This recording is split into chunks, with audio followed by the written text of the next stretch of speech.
Gente, sean bienvenidos al Mictlán, el lugar hasta donde los muertos quieren seguir aprendiendo de nuestras raíces. Antes de comenzar quiero invitarlos a suscribirse si aún no lo han hecho y si les gusta todo lo relacionado a historia, costumbres, tradiciones, literatura y autores de nuestro bello país. Mi nombre es Leo Salazar y en este video traemos la reseña de otro nuevo libro, Los de Abajo por Mariano Azuela, así que quédense que ya comenzamos.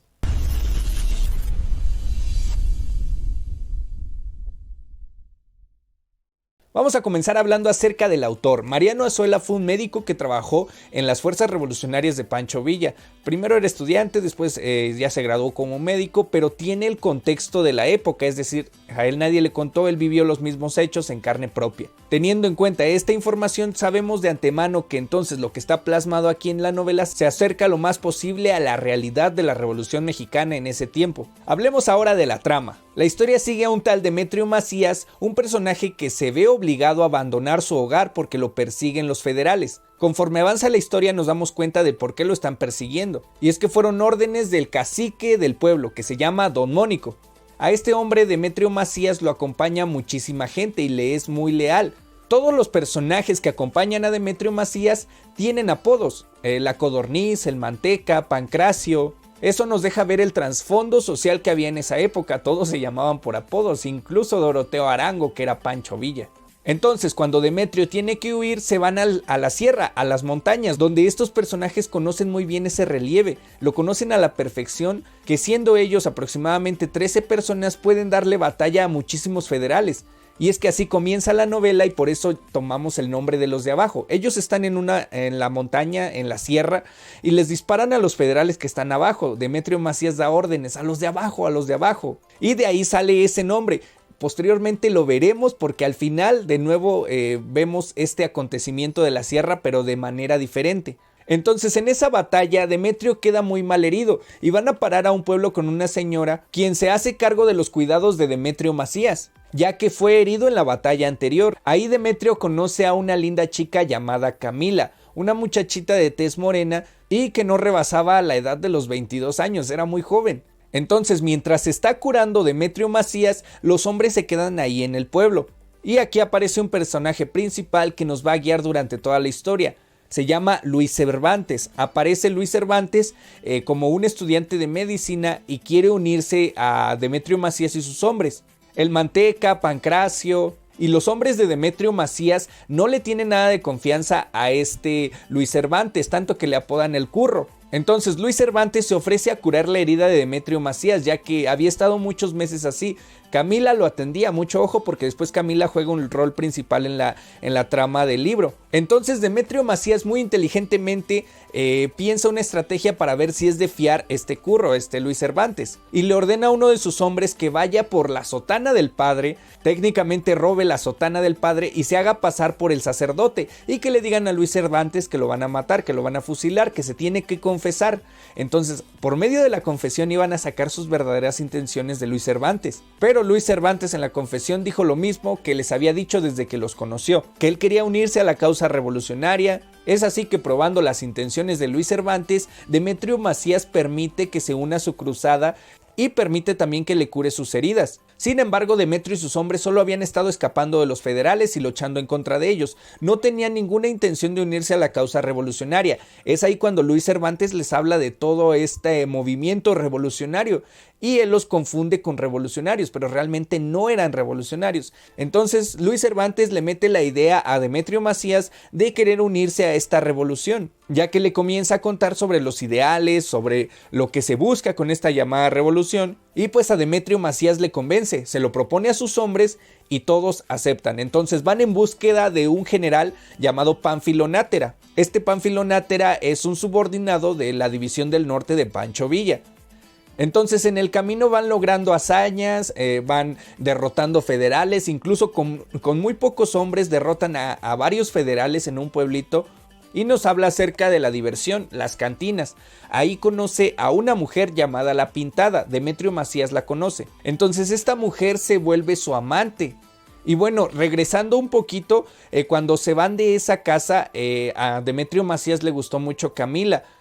Sin embargo, Camila realmente amaba a Luis Cervantes y Luis Cervantes lo sabía. Entonces, teniendo eso en cuenta, continuemos con la trama del mismo libro. Después de haber logrado tantas hazañas, logran unirse al ejército de Pánfilo Nátera. Ahí libran igual unas cuantas batallas, todos los hombres se hacen de poder, se embriagan por las noches, se acuestan con prostitutas y pues cuentan hazañas, entre comillas, porque el saber cuántos hombres habías matado, cómo los habías matado, era una hazaña. Aquí se conoce a uno de los personajes que realmente me cayó muy mal en todo el libro.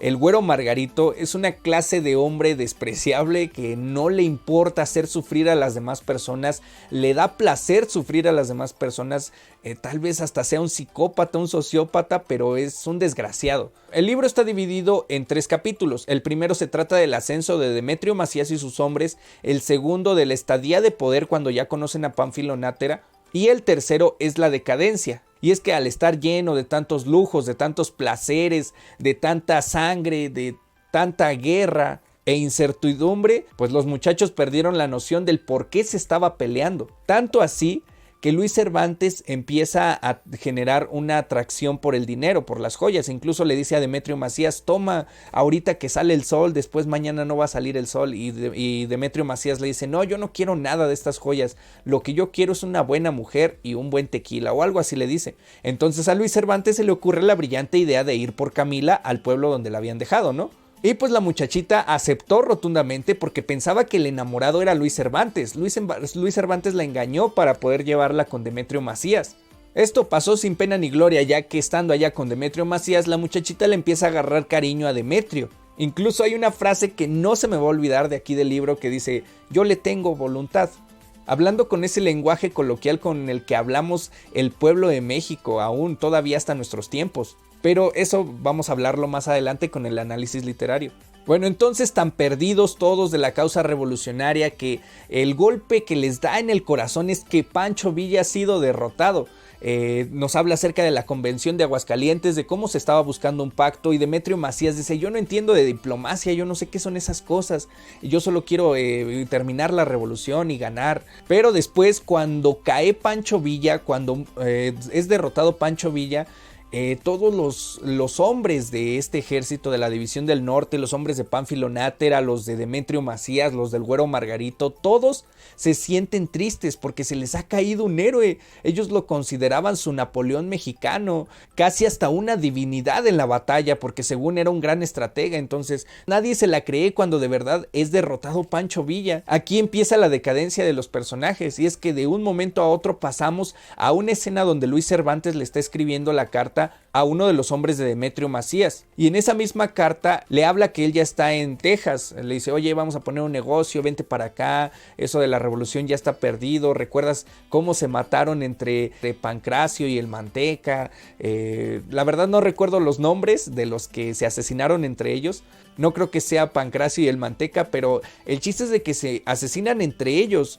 El Güero Margarito termina suicidándose, o sea, la causa revolucionaria va para abajo. Ya no se sabía ni por qué se estaba luchando. Entonces Luis Cervantes, ya con su título de doctor, de médico, pues se exilia en Estados Unidos. Él ve perdida la causa revolucionaria, y después regresamos con Demetrio Macías, que ya no sabía ni qué hacer con su ejército, y les dice: pues vámonos a la sierra, ¿no?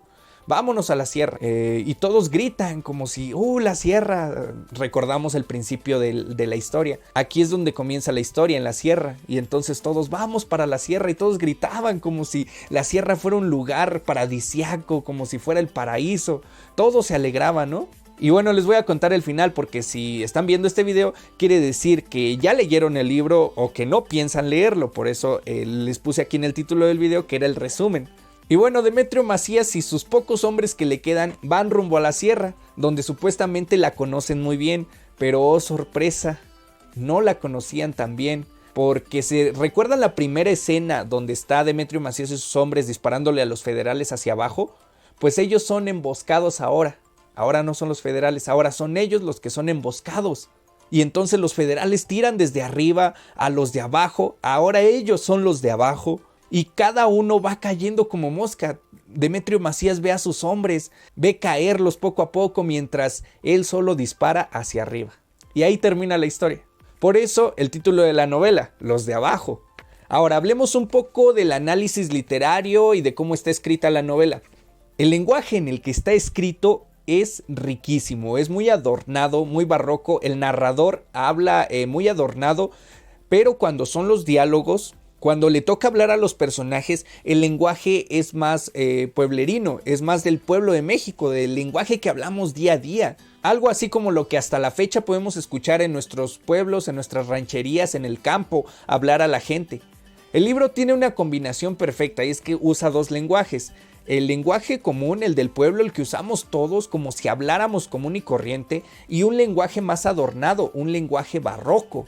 Muy naturalista en ese sentido porque describe las montañas, describe los paisajes, describe la sierra de manera muy adornada, incluso tal vez incomprensible para el mismo lector. El libro tiene un trasfondo social y político de la misma época, y es que nos da a demostrar que realmente la revolución se convirtió en lo que no era, y era propio de las mismas circunstancias que los habían llevado a estos revolucionarios a estar así. Todo el mundo estaba desesperado porque ya se acabara la revolución, que llegáramos a un común acuerdo, pero nadie quería dejar a nadie en el poder. Ese cansancio, ese hartazgo de la gente se manifiesta en el libro y en el personaje de Demetrio Macías. Ya no sabe nadie por qué está luchando. Todo el mundo se emborracha, tiene fiestas, asesina gente por placer. Incluso hay una escena donde el güero Margarito entra a la cantina, se sirven los tragos que quieren y después cuando el cantinero les dice ¿me van a pagar?, el güero Margarito le dice, sí, te vamos a pagar, y se sube por la barra y le tira todos sus vinos, todo. O sea, no contento con que no le iba a pagar, todavía le tiró todas sus cosas. En eso se había convertido el movimiento revolucionario. Habla de cómo tenían en este concepto la figura mesiánica de Pancho Villa, que cuando pierde una batalla nadie se la creía. Entonces, esto nos habla del profundo liderazgo que jugaban los caudillos revolucionarios en esa época. Es una novela muy, muy cruda, habla de mucha muerte. Como tal, pues la revolución dejó muchísimos muertos. Una revolución armada no solamente es pelear por ideales, sino también es muerte. Entonces esto lo plasma muy bien en la novela. A los personajes los describe bien, personas comunes y corrientes de la época, pantalón y camisa de manta, sombrero de petate, incluso ya el sombrero apenas si era sombrero, ya estaba todo desarmado. La lectura se disfruta muchísimo, desde la trama, la construcción de los personajes, las intenciones, el trasfondo social y político de la época, el adorno literario y la condición humana que demuestra el autor aquí en este libro es maravilloso. Pero ahora hablemos de la opinión personal que tengo acerca de este libro. Si realmente quieren conocer y acercarse un poquito a los hechos como eran en la revolución, este libro es básico. Aunque es una novela y muchos de los hechos son ficticios, el trasfondo social y político que narra en la misma nos ayuda a comprender muchísimo más cómo era la época. No solo los textos académicos de historia que nos dejan leer, textos académicos que encontramos en la investigación, sino simplemente una novela nos puede mostrar muchísimo y aprender más de lo que podríamos imaginar. Sinceramente yo iba muy escéptico a leer este libro, dije, es una novela, no creo que tenga mucho texto académico, pero me ayudó demasiado para entender ese trasfondo social y político que se vivía en la Revolución Mexicana y que no solo eran ideales, sino que las mismas personas, como son personas, seres humanos, perdían esa ilusión de querer lograr esos ideales, se cansaban y lo demostraban alcoholizándose, bailando con prostitutas, de todo tipo, asesinando personas, disfrutando hacer desmanes en las ciudades. Entonces los personajes son psicológicamente muy bien narrados. Obviamente yo creo que el autor se inspiró en personajes reales para construirlos. Sinceramente es una verdadera joya este libro. Si no lo han leído, ¿qué esperan? Y si ya lo leyeron, déjenme saber aquí abajo en los comentarios ustedes qué opinan de esta obra. ¿Les gustó? ¿Qué no les gustó? ¿Qué cambiarían? Si están de acuerdo con mi opinión personal, ¿qué personaje les llamó más la atención y si también los sorprendió este libro? Y bueno, gente, hasta aquí la reseña del libro Los de Abajo de Mariano Azuela. Déjenme saber aquí abajo en los comentarios su opinión acerca de este libro. Y les aviso, aquí en el canal ya estaremos subiendo más reseñas de libros, que habíamos dejado un poquito olvidado esta sección de las reseñas y opiniones de libros, pero ya vamos a estar subiendo más, así que suscríbanse si aún no lo han hecho y activen la campanita de notificaciones para que YouTube les recuerde cada que subimos un nuevo video. Mi nombre es Leo Salazar, estuvieron en el Mictlán, el lugar hasta donde los muertos quieren seguir aprendiendo de nuestras raíces. Esas raíces que nos motivan a leer nuestra literatura. Y nos vemos en una próxima edición. Chao, chao.